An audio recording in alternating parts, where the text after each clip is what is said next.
Hey, welcome to the show, Total Financial Solutions, Safer Money Hour. I'm Arif Halaby, along with Jeff Gerard, talking about your family's finances, of course, getting out of debt, managing money, planning for the future. And a lot of that has to do with, of course, taking care of your own financial life. But we all have a story, don't we? You know, we all start somewhere, financially speaking. We usually have a great job. Sometime in our life, we have that ideal position that we've always wanted, and sometimes you're working for a job that is not your most favorite. But how many of you would choose to volunteer or put yourself in the front lines to defend this country? Very few of you would take that as a job. And I don't say that to put you down, but I say that because of the level of commitment that it takes for the people that do go to the front lines and do go to fight and put their lives on the line and everything that we stand for as a nation so that, in fact, we can have freedom. So joining us today, you guys, is Bill Reynolds.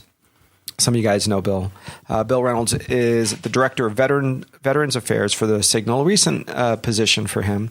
If you know him as one of our hometown heroes right here in Santa Clarita, you'll know that he has a history of serving veterans, veteran needs, and, of course, representing veterans in a variety of ways. So we're going to learn a little bit about Bill, of course, but I also want to get into what you can do to help for an amazing memorial that is going to take place right here in Santa Clarita. Already voted on by our city council, and in fact, a memorial that I think is long overdue, and it's wonderful that we're behind it. Part of your support is not just going to come from word of mouth, talking to friends, talking to families. That's great. But additionally, we're going to need some dollars. I don't care if it's $50, $500. It doesn't matter. We're going to need some support from you.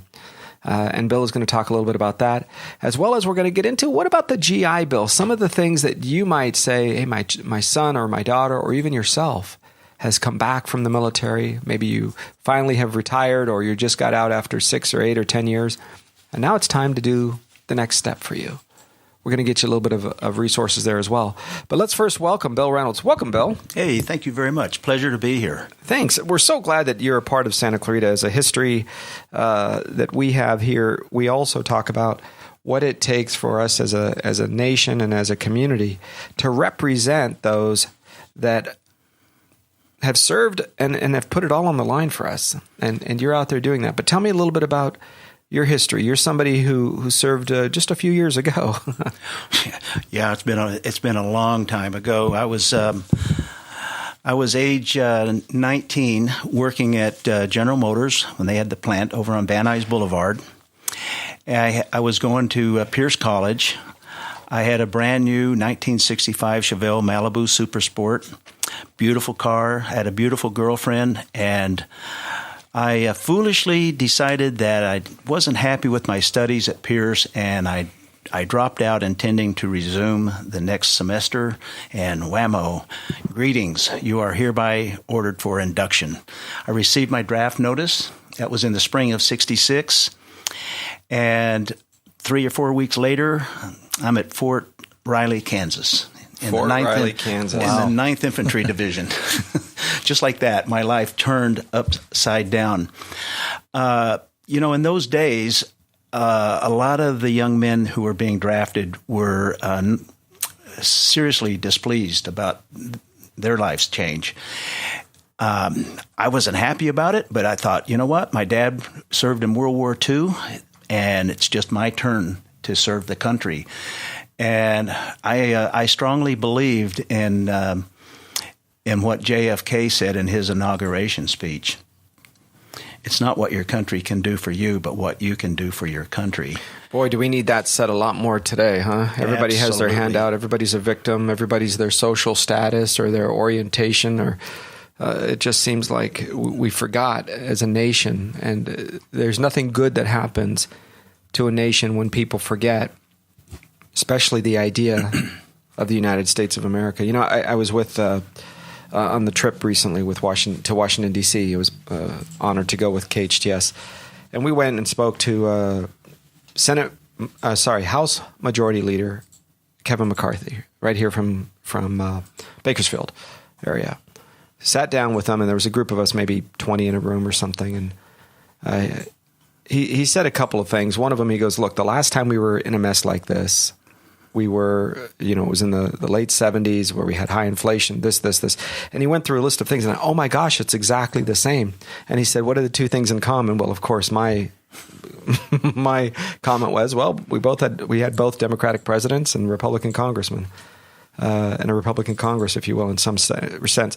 And he goes, no, that's not it. And of course, I was chided by those in the room that were Democrats. And I said, look, just the difference is, I don't think Jimmy Carter was a bad guy. In fact, I think he was a very good man, just a lousy president. He was a micromanager and put us in an economic position that was very difficult to get out of. But the whole point of Kevin McCarthy's comment on it was, it took us one president and we were out of the mess. And that's important. There's some hope, if you will, on the end of the story where we can fix a lot of the problems that we've encountered over the last decade.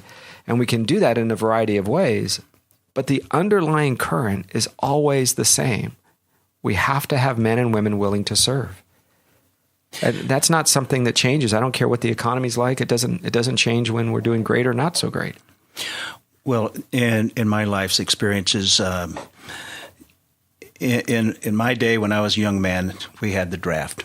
Almost everyone went into the military. If you could get a college deferment if you were going to school full time, but in those days, not everyone was going to college. Yeah, and so it was a draft situation. Now it's a volunteer situation, and I'll tell you, anyone who signs up in any one of the branches to serve, to me, is a brave soul to do that.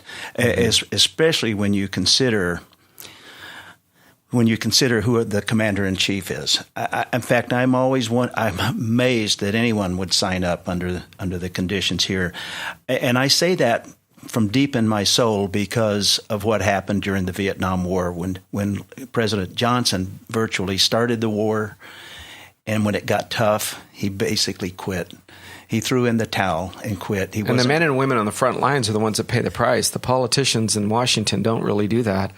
It's a swipe of a pen, and you can put labels on it, left, right, Democrat, Republican, but at the end, I think it's courage or no courage, because we have seen courageous people in the past come from all political parties, but what we haven't seen right now is a leadership that is keeping men and women in the military. You have West Point graduates getting out at 8 and 10 and 12 years, and these are men and women who should be the future generals 10 or 15 or 20 years from now.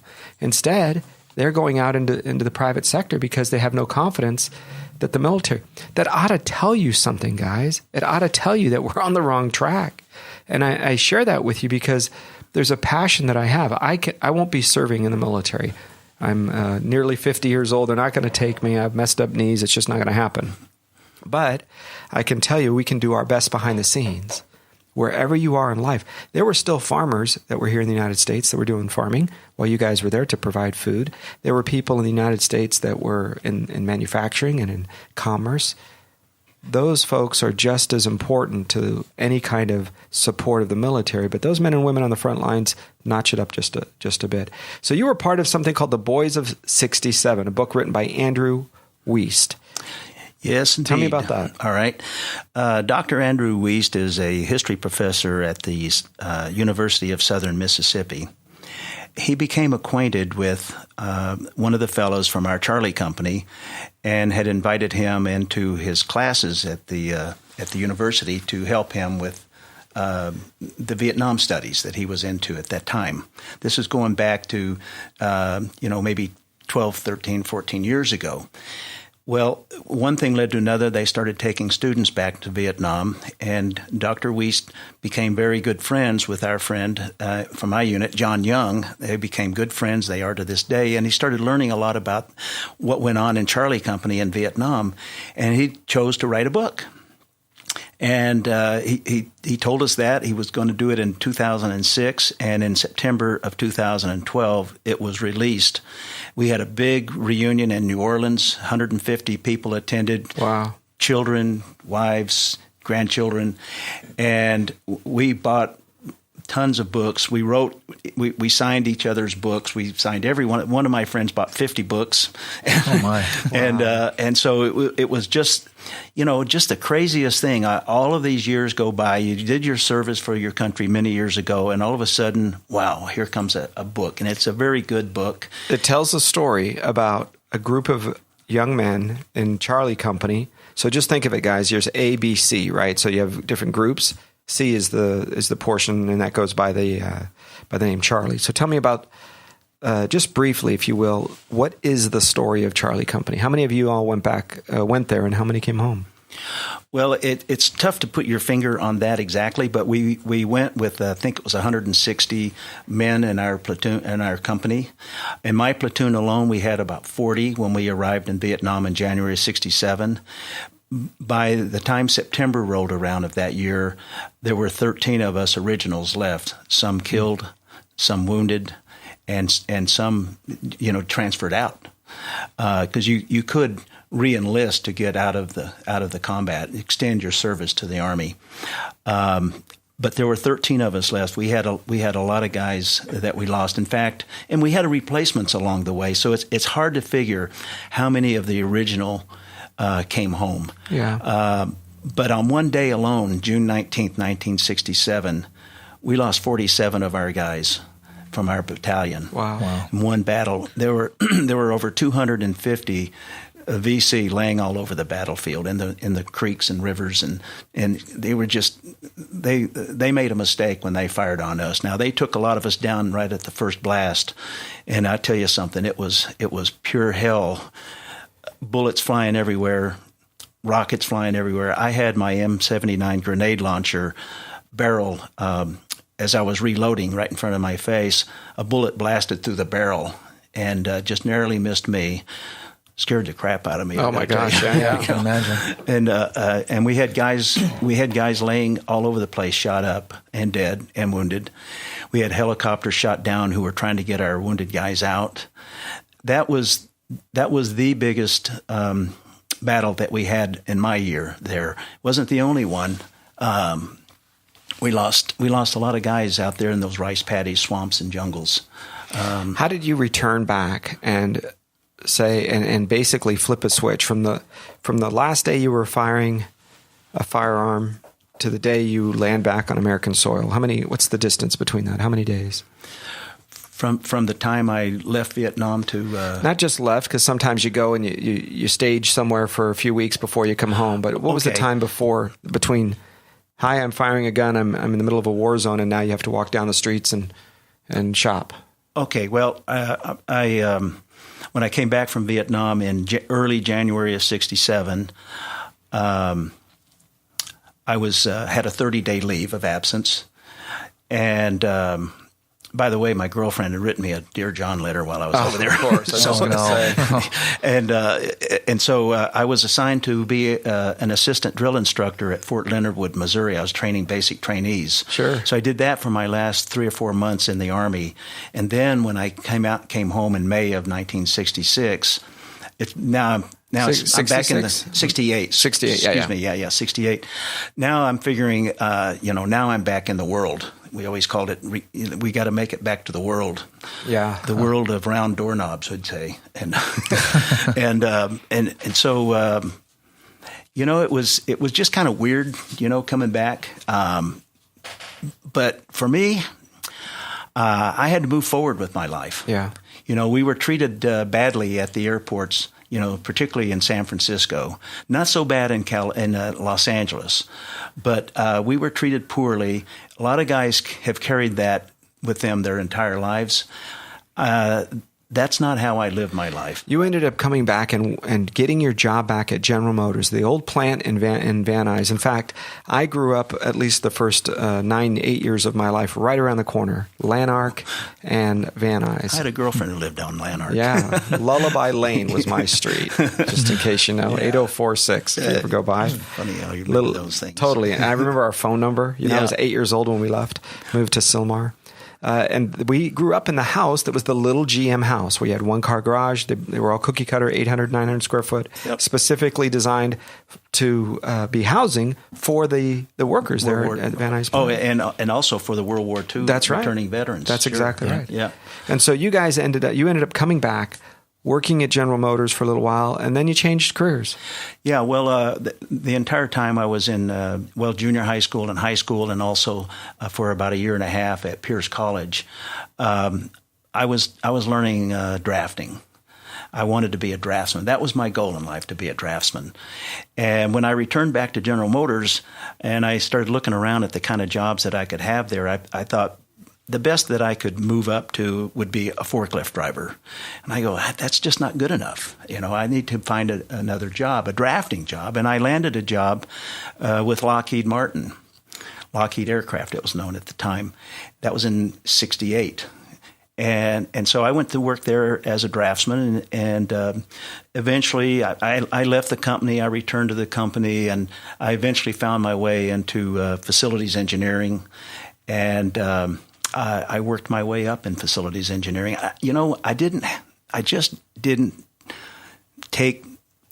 I didn't want to have my life lived as woe is me. I'm a victim. I went into combat. I served my country. That's how I felt proud of my service. I did then, and I do now. It's nice that today we honor the work of veterans and we support that. It took a lot of work. It took a lot of time, and it took the right leadership. I think when Ronald Reagan came in as president, I didn't agree with 100% of what he did, unless it's me. And even then, I don't agree 100% because you got to look back and look at your mistakes. So I certainly didn't agree with 100% of what President Reagan did. But one of the things he did do is restore the pride, honor in the United States military, in the sense that from the public's point of view, I think veterans have always had that pride. I just think the public had a skewed profession, a view of the profession. Let me key in on that. What you're saying is absolutely true. In fact, for many years after I returned from my service, I always had it in the back of my mind. It's not something I dwelled on, but you move forward. You get married, you have kids, buy a house. You get into the mainstream. Sure. And it was in 1986 that I saw in the Signal newspaper that there was a local veterans group that was arranging to have a